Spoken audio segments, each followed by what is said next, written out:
My name is Christina. I'm obviously a Black millennial voter. I've lived in Oakland County my whole life. Most of that time has been in my hometown of Pontiac. Now, I'm the kind of demographic that the Democrats claim that they're fighting for, but this isn't true. To the women thinking of leaving the GOP as a referendum on Trump, I want you to know that if you do, you'll be aiding a party that openly despises civility under the guise of protecting people like me, fighting for people like me, when in reality, they're a detriment to the things that I believe in. Now, I know you probably don't like Trump. Maybe you hate Trump. You probably think he's nothing more than a standard bully. Well, that's not true. He's more. He's a bully that fights worse bullies.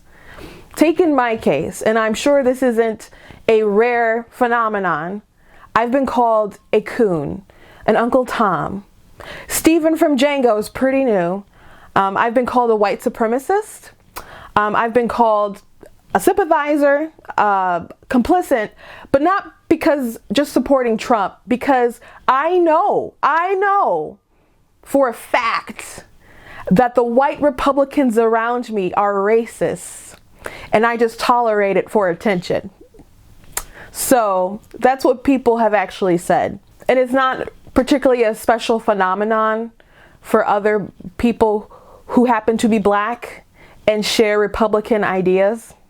You know, Senator Tim Scott was called a prop by a Huffington Post writer because when they passed the tax cuts, he was standing, with President Trump.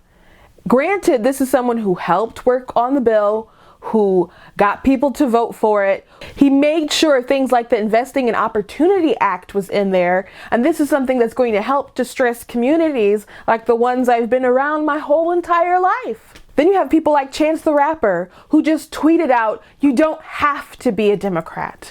And he was viciously attacked by the Twitter mob.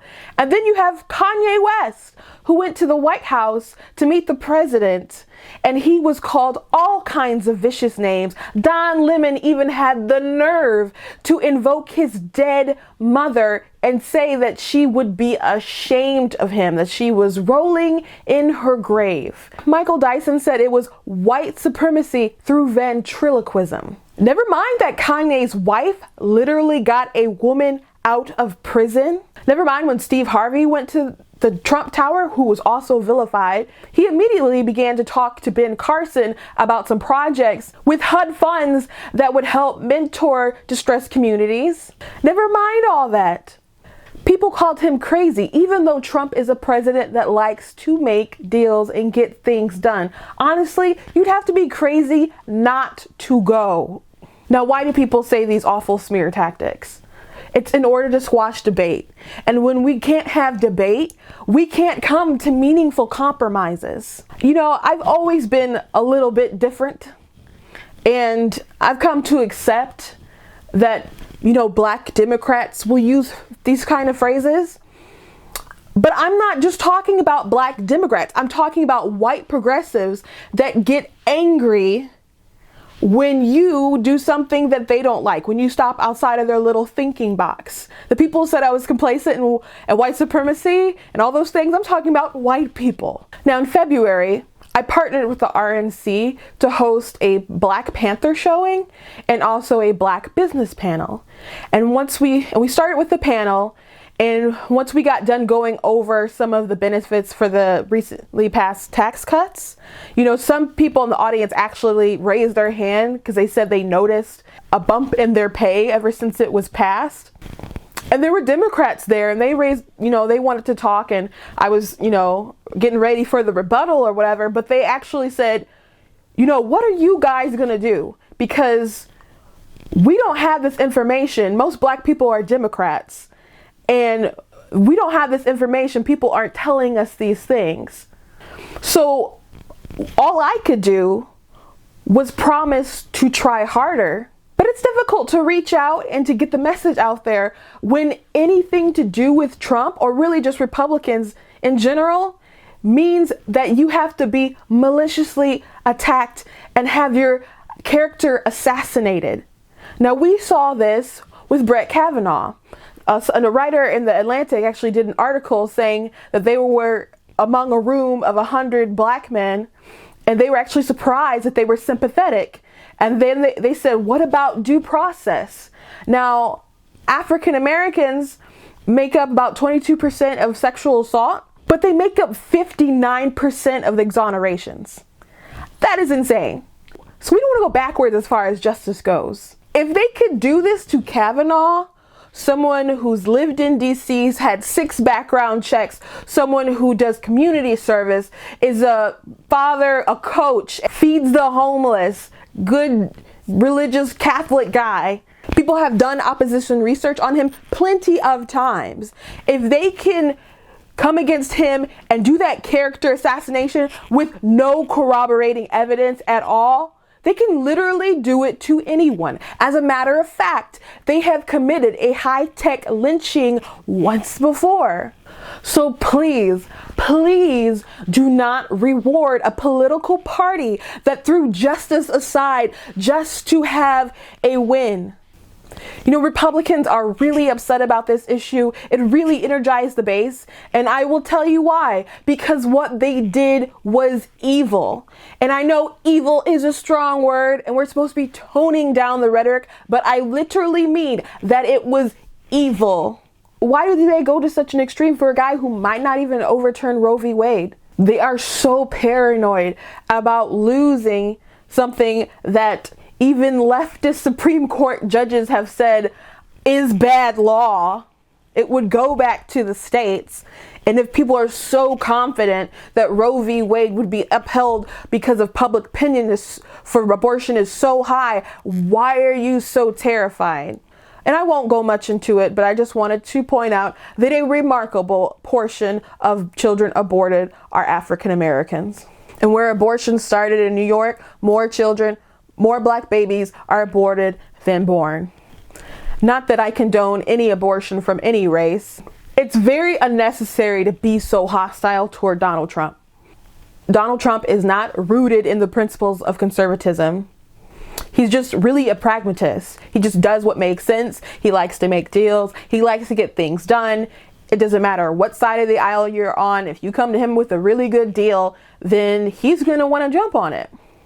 He's going to want to please his base, but at the same time, he paces and he leads them. If Democrats really wanted a good compromise on immigration, they could get it done. He can fund his wall. I mean, he's already put it out there that he would make big concessions, but the Democrats aren't willing to play ball. But a lot of the stances and things that he's talking about is no different than stances that people took before Hillary Clinton decided to run for president. And even former President Obama has talked about how illegal immigration and not having solutions on it encourage people to come in. And a lot of these people who come in on these caravans who are trafficked by drug traffickers are abused, they're hurt, they might be raped. When the children arrive here, they're severely dehydrated. And as long as we don't come to meaningful solutions for our border, we're going to keep running into issues. So if the Democrats want to come to the table and they want to play ball, they easily can. But they don't want to make meaningful compromises with this president. So if you think taking away Republican majority in the House or the Senate is going to put some kind of reasonable check on Trump, it's just going to halt important, necessary things from getting done. And that's just the truth of it. The resistance do not want to solve anything.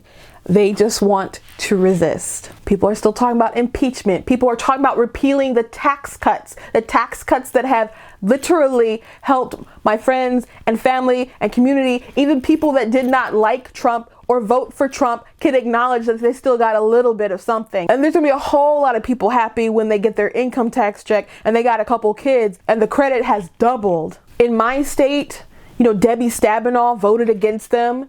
So Michiganders, the benefits that you're receiving now or that you're going to receive later, they have nothing to do with her. Alyssa Slotkin, Haley Stevens, they're DC plants. They're going to keep in line with Nancy Pelosi and the party. One of them even said, party over country. How are we going to make meaningful compromise and get things done when they're party over country? So these people are ready to undo and fight against things that have led to the lowest Black unemployment ever. Now, this election is bigger than Donald Trump.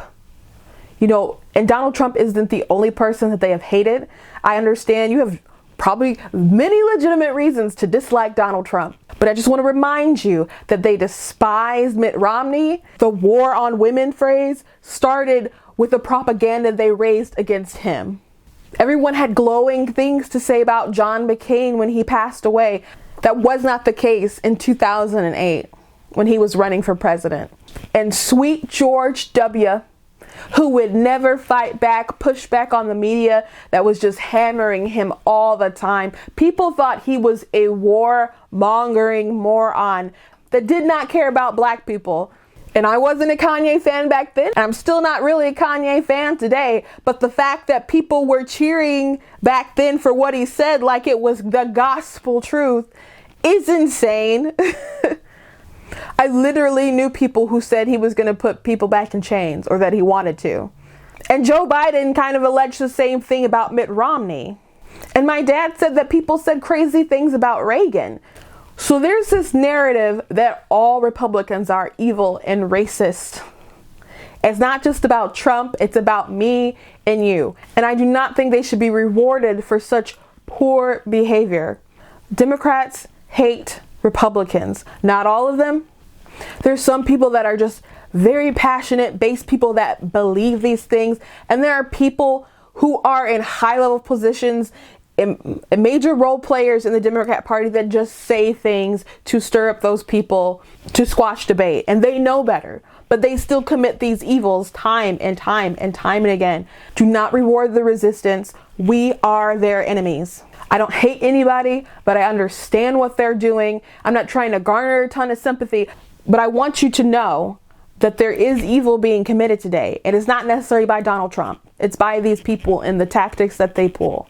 I want America to move forward, and I want to make sure that we're all rising together. And I really would like some of this rhetoric to tone down, but we can't have meaningful discussions when there's all of these smear tactics. And it goes deeper than they said this, they lied about that, blah, blah, blah. They're grouping in basically half the country and calling them racist. And maybe people will be tongue-in-cheek and say something like, oh, well, not all Republicans are racist, but all the racists are Republicans. And that is clearly not the case. So I ask that you would look into people and the policies and how you want to move forward in the country and vote on that. If Trump still drives you crazy, I understand.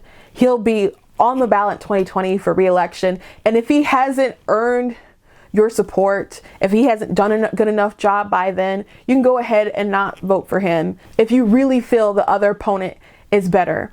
But if you want to vote Democrat because you feel they are somehow morally superior, honey, I'm sorry, you're dead wrong. Thank you for listening.